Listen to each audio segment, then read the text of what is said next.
Hello world, good morning, good afternoon, good evening. Welcome back to codingscientist.com. You are watching autonomous drone bot build, code and fly 0 to hero series. Alright guys, so I did some basic testing just behind my lab. There is an empty ground, so I just took for a flight and it seems to be pretty stable, though there are a lot of calibrations yet to be done. So I am going to show you how to calibrate the motors and your ESCs and the propellers and stuff like that in the upcoming video.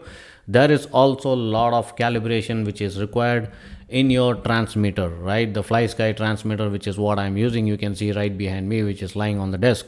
So I'm going to show you a short snippet which I took it through my cell phone while flying the drone. So take a look at it guys and you are going to have fun. So you can see it here. Unfortunately it's not a bigger size video. So the takeoff happened pretty successfully, and you can see it's pretty much it's not 100% stable. There's a wobbling and but overall it looks to be pretty good. The build has come up really good. This is just a very basic flight test for just to ensure that the takeoff and landing is happening accurately.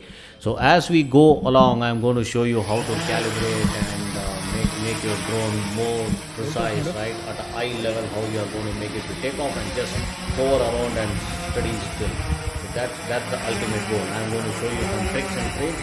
There are loads of open source training materials and documents to become a very good drone pilot. So I'm going to show you those documents, those websites, and it's pretty easy guys. You can follow through that and try to practice. This requires a lot of practice. Drone piloting requires a lot of practice. Of course, drone building is one aspect, from basic electronics to the hardware and part of kind of stuff.